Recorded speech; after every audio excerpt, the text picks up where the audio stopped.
Salut tout le monde, alors c'est la suite de la vidéo que je vous avais faite auparavant pour vous expliquer un petit peu comment je gérais mes floor plans dans Affinity Photo, en l'occurrence, pour créer toutes ces images. On va pas revenir cette fois sur la partie Sweet Home 3D, puisque c'est sur la vidéo précédente, et je pars du principe que maintenant on a tous les exports qui sont dans Affinity Photo et que vous avez créé vos masques.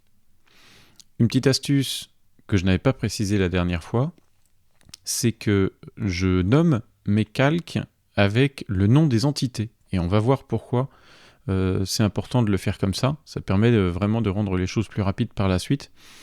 Donc, on a ces calques qui sont empilés de manière cohérente et logique ici sur Affinity Photo. Donc, je peux tester par exemple que ma lumière de la colonne qui est près du piano s'affiche correctement. Je vais montrer ce calque-là, et je vais tout masquer déjà pour qu'on voit un petit peu l'état par défaut. Donc ça, c'est mon étage qui est complètement éteint. Et quand je viens allumer une entité, donc par exemple la colonne ici, Light Column Switch, j'allume entre guillemets les calques Column Switch qui sont nommés avec le nom de l'entité pour prévisualiser à quoi va ressembler l'image. Quand j'exporte ces images, eh bien, je vais venir les activer et puis dire que avec cette image-là, j'active un calque à chaque fois, l'un après l'autre, pour exporter à chaque fois. Et si je vous montre un petit peu comment j'exporte, eh bien, je copie simplement le nom du calque, je fais attention à ce qu'il soit affiché, je désactive l'état off, et je me retrouve avec cette image qui a de la transparence et qui, sur les zones affichées, m'affiche uniquement ma lumière. Et ici, après, je vais dans Exporter, j'ai copié ça dans le presse-papier, j'exporte en PNG, Exporter, et puis je mets le nom, en copiant-collant, le nom de l'image. Et ça va me créer un fichier PNG à chaque fois.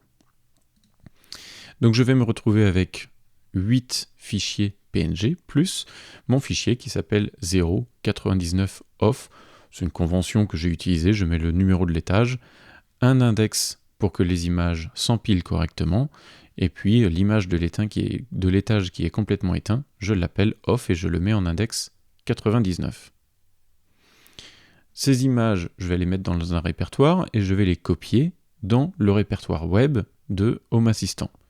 Donc on voit ça ici, je les ai toutes affichées, elles ont bien le nom que j'ai défini en tant que calque, et ce que je fais, j'ai un petit script qui s'appelle gen.sh que je peux lancer et pour lequel je donne le numéro de l'étage en l'occurrence, donc ce premier chiffre. Et quand je fais ça, eh bien il me sort le fichier YAML qui devra aller dans la carte Picture Élément, dans Home Assistant. Donc ça m'évite d'avoir à refaire à chaque fois, il m'exporte tout avec le bon ordre, une entité après l'autre, et je peux prendre tout ça, faire un copier, je vais sélectionner jusqu'ici, voilà, je peux copier ça, et ensuite aller dans Home Assistant, où j'ai mon Picture Élément qui est affiché ici, donc j'ai mes deux étages, je viens éditer cette carte-là, ici, et je colle tout simplement les éléments ici, pour remplacer chacune des entités. Et ça me donne cette prévisualisation-là, que je peux manipuler à souhait pour allumer chacune des entités, vérifier si tout fonctionne correctement, et si ça semble cohérent. Donc là, tout marche bien. C'est toute une partie du fichier de configuration à gauche ici, qui va définir les images associées à chaque entité. À ce stade, on n'a absolument pas les clics et les actions qui vont déclencher l'allumage des lumières. Donc toute cette partie ici est au début de la configuration de la carte. Je rappelle qu'on est ici dans une carte Picture Élément. Et tous ces éléments de type image viennent les uns derrière les autres.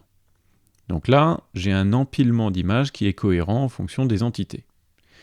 Et après ça, je viens ajouter mes éléments comme les petites icônes ici pour les radiateurs, la température, etc. Donc ça, c'est des éléments de Picture Éléments qui sont standards et documentés par Home Assistant. En ce qui concerne les clics, eh bien, je vais utiliser des zones que je vais définir via des images qui font un pixel, tout simplement. Ça, c'est un pixel transparent. Et c'est cette zone-là, si je la renomme ici pink ou autre chose, je vois la zone qui apparaît. Et là, je vais jouer avec la largeur, la hauteur, le positionnement. Tout doit être fait en relatif avec des pourcentages de manière à ce que ce soit redimensionnable en fonction de l'interface dans laquelle on va utiliser ça. Comme ça, j'ai pas besoin de modifier trop de choses, si c'est sur la tablette, si c'est dans le navigateur, etc. Et ça, j'associe à l'entité qui est concernée à chaque fois avec une action qui est toggle, tout simplement. Alors oui, c'est de la manipulation, mais c'est à faire une fois. Si je regarde, je vais enlever ça ici, si j'en regarde une autre qui est celui de mon escalier, je la renomme avec un fichier qui n'existe pas en fait, et il va ici créer un carré translucide pour qu'on voit en fait dans quelle zone on est. Voilà. En fait, quand il est allumé, pourquoi c'est pink? Parce que quand c'est allumé, en fait, ça affiche le carré comme il faut. Et voilà, c'est comme ça que je vais définir mes zones qui sont cliquables pour gérer chacun des éléments. Et il n'y a pas plus que ça. Je vais poster le script, ça exige effectivement d'avoir accès en SSH à Home Assistant, ça permet vraiment de simplifier la configuration. Après, si vous n'avez pas beaucoup d'éléments, vous pouvez parfaitement le faire à la main et puis modifier quand vous en avez besoin. Donc voilà, c'est pas plus compliqué que ça. La clé pour que ce soit rapide à faire, c'est de nommer les éléments ici, les calques avec le nom d'identité, exporter avec les bons noms de fichiers, et puis lancer le script qui va générer toute cette partie de fichier YAML, afin de facilement, quand j'ai une modification à faire, je réexporte juste mon image, je relance le script, je prends tout ça et je le colle dans la carte. Voilà, j'ai rien d'autre à faire. Peut-être ajuster les zones.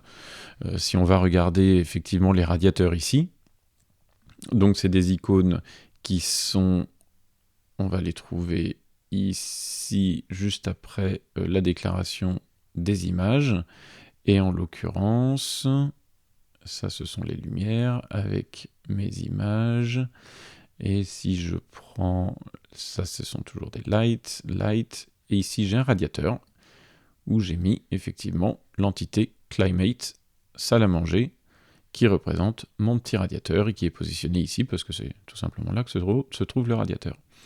Et ça, c'est automatiquement, quand on clique dessus, on a la carte de l'entité qui s'affiche, parce que le comportement par défaut est satisfaisant pour moi. Voilà, tout ce que j'avais à vous dire sur la manipulation et l'intégration des images dans Home Assistant. C'est pas très compliqué, ça peut être un peu fastidieux parfois, mais une fois qu'on a l'habitude, ça va relativement vite. Voilà, n'hésitez pas à me laisser vos commentaires, bien sûr, et à bientôt pour une prochaine vidéo.